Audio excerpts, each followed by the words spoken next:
Con todos, el tema de la presente exposición es acerca de un tema muy importante y muy frecuente en la obstetricia, ¿no? Es sobre ruptura prematura de membranas. Bien, si muchos de nosotros conocemos el concepto, también muchos solemos equivocarnos, ¿no? En lo cual es la definición del inicio de la ruptura prematura de membranas. La ruptura prematura de membranas, algunos suelen confundirse con aquella ruptura que se produce antes de las 37 semanas, lo cual es falso. La ruptura prematura de membranas se define como, ¿no?, la ruptura de las membranas coriomnióticas antes del inicio del trabajo de parto. En cambio, la amenaza de parto pretérmino sí es aquellas contracciones que aparecen antes de las 37 semanas.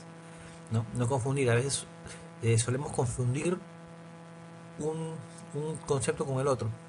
El RPM es la solución de continuidad que se aparece en las membranas coriomnióticas antes del inicio del trabajo de parto, ¿no? Y pasado las 22 semanas. Porque si esto ocurriese antes de las 22 semanas, estamos hablando de aborto y sus diferentes clasificaciones, ¿no? Bien, la frecuencia en los embarazos a término, aproximadamente el 10% de estos RPMs se presentan en fetos mayores de 37 semanas. Algunos términos, conceptos que debemos manejar, ¿no?, antes de entrar de lleno al tema, es, por ejemplo, que el RPM que se produce antes de las 37 semanas, estamos hablando de un RPM pretérmino. Aquella que se produce pasado las 37 semanas, se habla de un RPM a término. En un feto de menos de 24 semanas que cursa con un RPM, estamos hablando de un feto previable, ¿no? De un feto previable. Ahora, el RPM con feto maduro, aquel que consideramos que tiene una maduración pulmonar, ¿no?, y cual ya podría pasar a la vida extrauterina, es aquel feto, aquella gestante mayor de 34 semanas. El riesgo de infección aparece pasado las 6 horas de RPM. RPM prolongado definimos como aquella que se prolonga por más de 24 horas.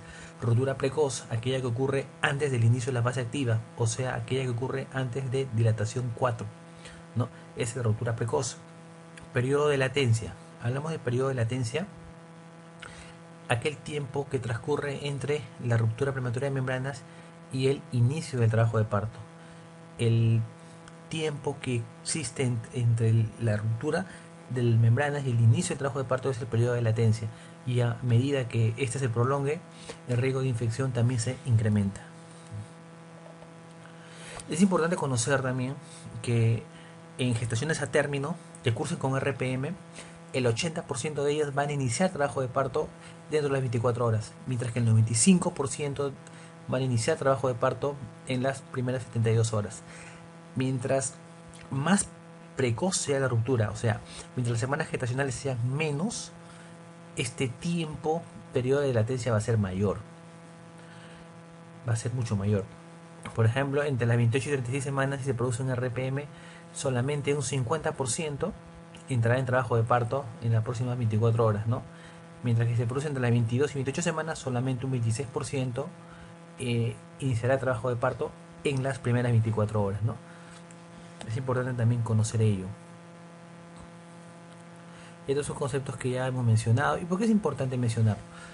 Porque es diferente tratar un RPM en una gestación de 30 semanas o tratar un RPM en una gestación de 39 semanas.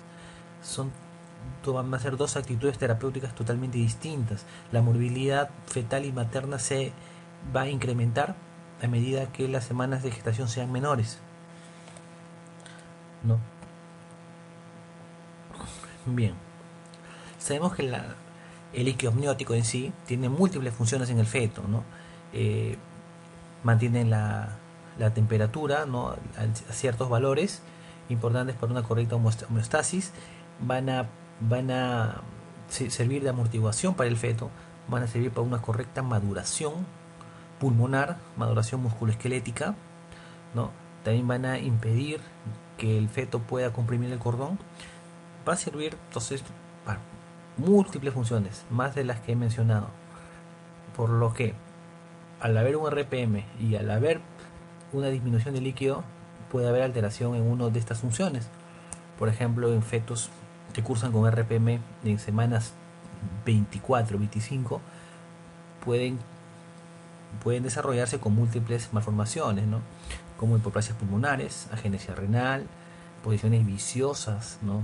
De los miembros, fascia arrugada, lo cual conocemos, ¿no? Con síndrome de Potter, ¿no? O secuencia de Potter. Entonces todo ello es importante conocer, es importante que lo conozcamos. Ahora, van a haber algunas sustancias, agentes, encargados de mantener la tensión, ¿no? La tensión de estas membranas, que le va a dar el soporte mecánico, le va a dar esa fuerza para que pueda, esa fuerza tensil le va a dar a las membranas coreamnióticas. El colágeno tipo 1, el colágeno tipo 2, ¿no? Van a ser muy importantes para mantener esa fuerza que va a ayudar a que resista la membrana, ¿no? Al peso del líquido amniótico del feto. Entonces cualquier alteración a ese nivel, ¿no? Puede producir una ruptura prematura de membranas, como sucede por ejemplo en las infecciones, ¿no? Sabemos que en una infección bacteriana, a nivel de la pared bacteriana se puede liberar colagenasas, elastasas, proteasas, los cuales van a desintegrar esa red, ese sostén a nivel de las membranas, produciendo la consiguiente ruptura de membranas. También se va a ver liberación de fosfolipasa 2, activación de fosfolipasa 2 con la consiguiente liberación de prostaglandinas, los cuales favorecen las contracciones uterinas. A su vez, los mediadores inflamatorios como la interleucina 6, factores de necrosis tumoral, también van a favorecer la producción de prostaglandinas. Entonces, la infección está demostrado que es una causa importante de ruptura prematura de membranas, ¿no? Por la producción de las tasas y colagenasas, que sabemos que es importante, tanto el colágeno como la elastina, ¿no? Para la fuerza tensil, ¿no? De las membranas amnióticas. Los traumatismos, ¿no? Los golpes también son factores que predisponen a la ruptura prematura de membranas. Se dice que las dietas deficientes, pacientes desnutridas con poca ingesta de cobre, zinc, vitamina C y antioxidantes con un índice de masa corporal menor a 19.8, pacientes desnutridas, van a cursar con un mayor factor de riesgo para RPM. La sobredistensión uterina, ¿de qué hablamos acá? Del polidramnios, del embarazo gemelar. Algunas anomalías de la presentación, los transversos podálicos, tienen mayor incidencia de ruptura prematura de membranas, ¿no? Y algunas patologías maternas que también van a predisponer la ruptura, que haya ruptura prematura de membrana, ¿no? Mujeres que cursen con problemas de colagenopatías, ¿no?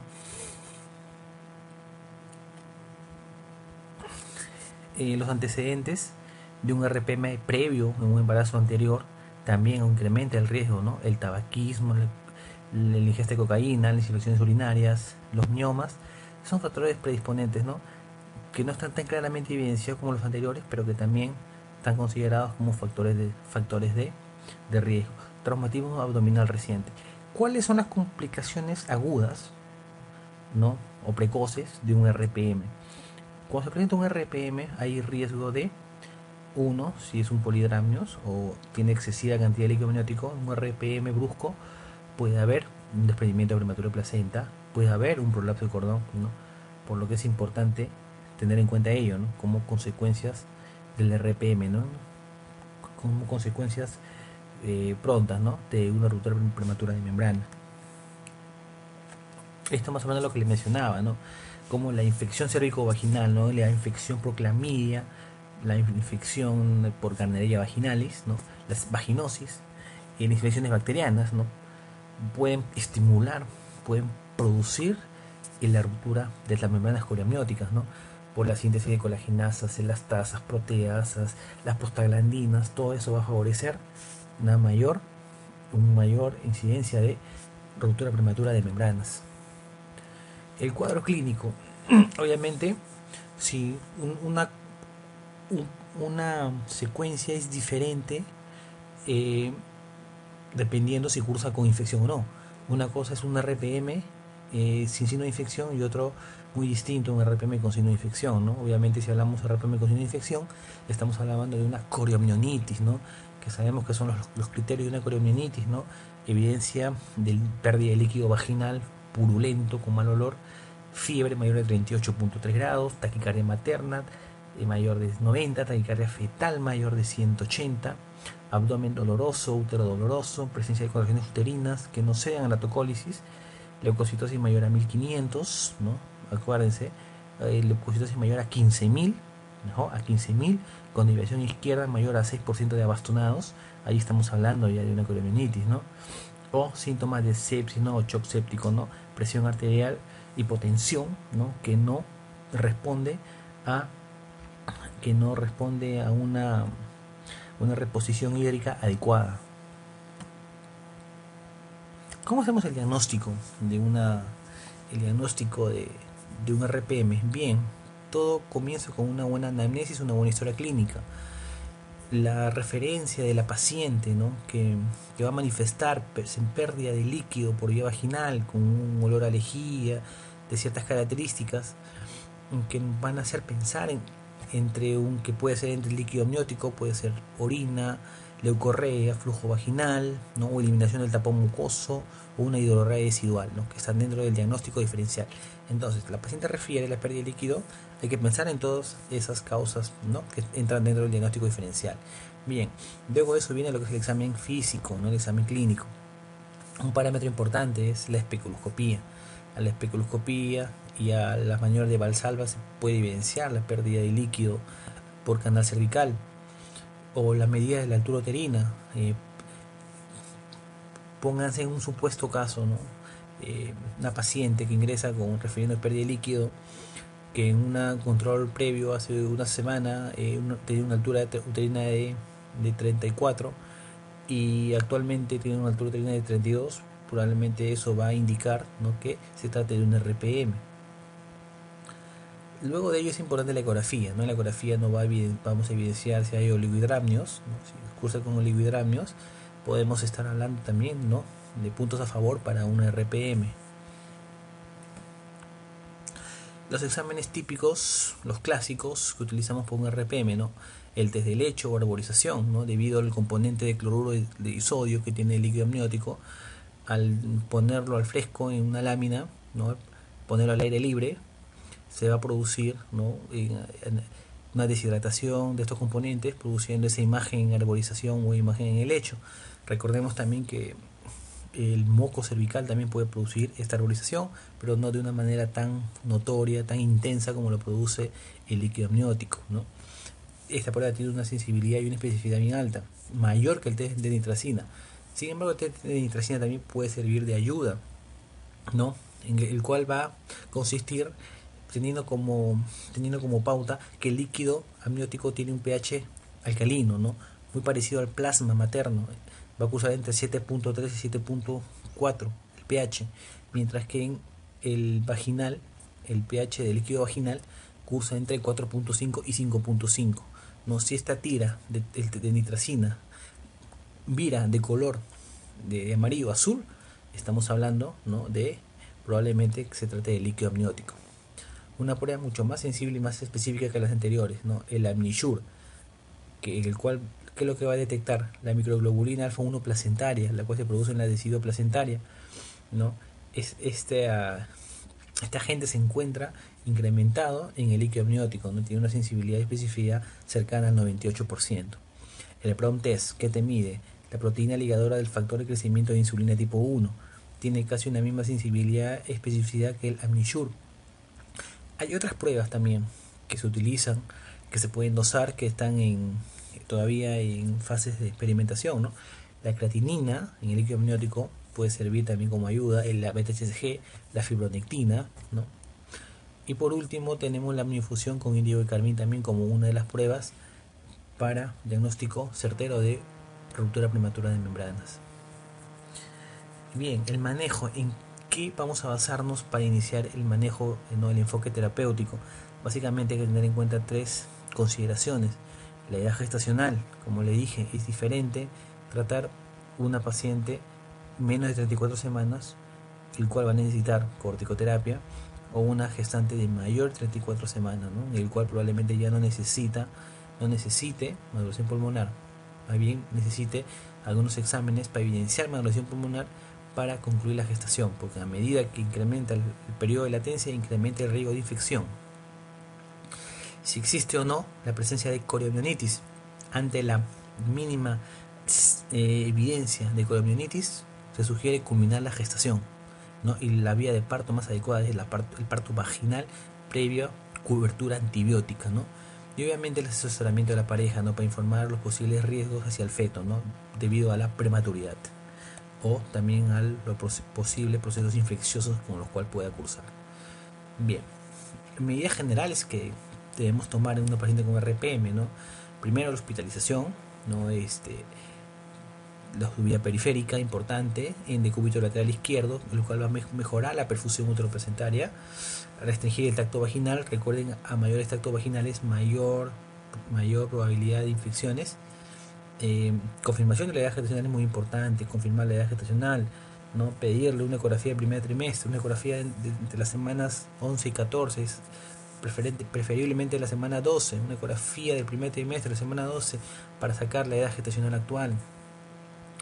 Si es que es un feto prematuro, ¿no? Hay que hacer hemogramas seriados cada 72 horas, medir PCR, medir el BCG, que son reactantes de fase aguda. Ante la más mínima sospecha de infección, debemos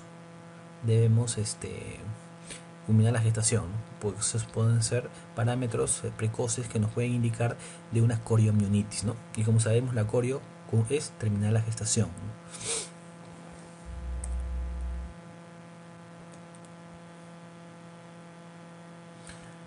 Bien, medidas específicas ya. Estas son medidas ya específicas de acuerdo a la semana de gestación. Si la gestación tiene mayor de 24 semanas, culminar la gestación. Con o sin coriomionitis es lo que se debe hacer, ¿no? Culminar la gestación. Si la gestación es menor de 34 semanas, acá cambia. Si no hay evidencia de gestación, el manejo es expectante, se inicia antibióticos, corticoides para modulación pulmonar, ¿no? Y hospitalización para monitoreo, hemograma, PCR y BCG, ¿no? Para evidenciar algún parámetro que nos puede indicar que la paciente va a cursar con una coriomionitis. Ahora, si es menor de 34 semanas pero con evidencia de infección, aquí inmediatamente iniciar antibióticos y terminar la gestación por la vía más adecuada, que siempre va a ser la vía vaginal, ¿no? Dependiendo también de los factores obstétricos. Una gestación entonces mayor de 34 semanas con o sin coriomionitis, debemos de alguna manera suponer que se trata de un feto a término. Recordemos que de las 34 semanas para arriba y hay una alta probabilidad de que el pulmón fetal esté maduro, ¿no? Sin embargo, es importante por eso confirmar la edad gestacional, ¿no? Si hay signo de infección, culminar la gestación, y si no hay signo de infección, también lo mejor es culminar la gestación, ¿no? Por la vía más adecuada. Ahora, el RPM en gestación mayor igual a 34 semanas. ¿Qué antibiótico se debe dar, ¿no? Con profilaxis está muy indicado el uso de la ampicilina o cefalosporina de primera generación, ¿no? Los cuales tenemos que administrar a la paciente para poder contrarrestar los efectos infecciosos, para poder neutralizar a una bacteria en especial, ¿no? Que es la que se encuentra en alta frecuencia en el canal vaginal, que es el estreptococo beta hemolítico del grupo B, ¿no? Ese de ahí es el objetivo claro de la profilaxis antibiótica, ¿no? Por lo que utilizamos la ampicilina o cefalosporina de primera generación. En caso de coriomionitis ya diagnosticada, en la cual cumplen los criterios para considerar una coriomionitis, debemos utilizar ceftriaxona y amikacina, ¿no? Y es como tratamiento, no como profiláctico.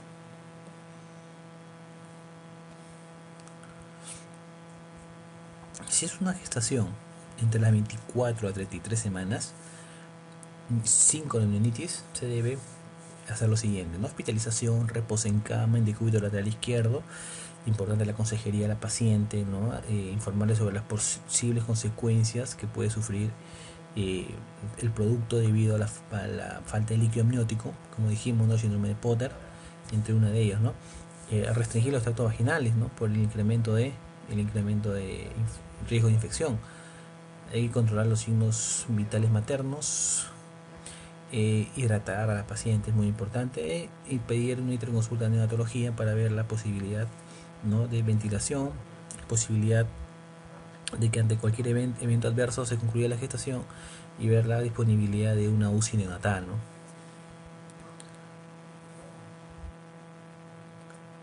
Bien, aquí lo que les mencionaba, ¿no? Debemos cubrir eh, algunos agentes importantes, ¿no?, que nos pueden producir infección, como dijimos, el estreptococo beta hemolítico del grupo B, ¿no?, que es la Galactiae. Debemos cubrirlo bien con la ampicilina. Otros agentes como el ureaplasma, micoplasma, son bien coberturados con la eritromicina, ¿no? Por lo que los antibióticos de elección en los RPM es la ampicilina con la eritromicina, ¿no? Eritromicina, dosis 250 miligramos por oral cada 6 horas, ¿no? Y la ampicilina 2 gramos endovenoso cada 6 horas. Añadido eritromicina 500 endovenoso cada 6 horas. Después de 48 horas se pasa a la vía oral, ¿no? Se pasa a la vía oral, se cambia la ampicilina por la amoxicilina, 250 miligramos vía oral cada 6 horas. Y se añade eritromicina, pero vía oral, ya no endovenoso, sino eritromicina vía oral, igual 250 miligramos vía oral cada 6 horas hasta completar 7 días. Aquí está el esquema que les mencionaba. Algunos beneficios que se han encontrado al añadir antibióticos profilácticos es que prolonga el embarazo, reduce el riesgo de infección materna, reduce el listado respiratorio, reduce el riesgo de enterocolitis necrotizante, reduce la infección neonatal y reduce la enfermedad pulmonar crónica, ¿no? Recuerden que la enterocolitis necrotizante está relacionado con el uso de algunos antibióticos, ¿no?, que han demostrado que pueden favorecer la aparición de la enterocolitis necrotizante. Y esos antibióticos es el ácido clavulámico, ¿no? El ácido clavulámico se ha evidenciado que puede aumentar el riesgo de padecer enterocolitis necrotizante. Bien, ahora en una gestación menor de 24 semanas, ¿qué es lo que se debe hacer? Básicamente reposo, hospitalización, medidas generales, ¿no? Acá la conducta es totalmente expectante, no se puede iniciar maduración pulmonar, ¿no? Lo que sí se puede hacer un cultivo de secreción vaginal para evidenciar si hay algún tipo de infección, una ecografía para corroborar la edad gestacional y obviamente la cobertura antibiótica, ¿no?, es importante, ¿no? Aquí no se puede hacer mayor cosa, ¿no?, sino una conducta totalmente expectante o interrumpir la gestación, ¿no? Y este tipo de casos tiene que ir a una junta médica debido a que el pronóstico fetal es muy malo. Y como les mencionaba, y se los remarco, un RPM con coriomenitis hay que culminar la gestación, ¿no?, a cualquier edad gestacional, ¿no? Y la vía más apropiada es la vaginal, ¿no? A menos que no haya una buena, no haya un buen bishop, no haya obstétricamente no permita el parto vaginal, ¿no? Por ejemplo, un feto empodálico intraverso, en el cual obviamente no se pueda, la indicación obstétrica de parto vaginal no esté bien dada, hay que culminar la gestación por vía abdominal, ¿no? Las complicaciones neonatales, es importante también saber las complicaciones que se producen en el feto, ¿no?, que cursan con RPM, distal respiratorio, hemorragia intraventricular, enterocolitis necrotizante, retinopatía del prematuro y bajo peso al nacer. Todo ello relacionado con la prematuridad, por lo que es importante lo que les mencionaba. Mientras el RPM se produzca a una edad gestacional más temprana, la morbilidad va a ser mucho mayor. Comencemos con las preguntas. Paciente gestante de 31 semanas que consulta por pérdida de líquido amniótico. A los 3 días del ingreso aparece fiebre, ¿no?, 39 grados en 2 tomas, taquicardia fetal, taquicardia materna, leucocitos mayores de 15.000, ¿no?, o sea 16.500. La paciente refiere a dinámica importante, a la exploración subjetiva, pérdida de líquido claro, no maloliente y modificación cervical. ¿Qué actitud debemos tomar? Es una gestante de 31 semanas. Acá dice administrar betamiméticos, o sea, está hablando de tocólisis. No se debe tocolizar cuando hay signos de infección. No se tocoliza cuando hay signos de coriomenitis. Entonces la 1, 2 y 3 obviamente quedan canceladas. Evolución espontánea del trabajo de parto, obviamente no. Recuerden que uno de los parámetros que primero se altera ante un proceso infeccioso es la fiebre, ¿no? La fiebre se le da precozmente.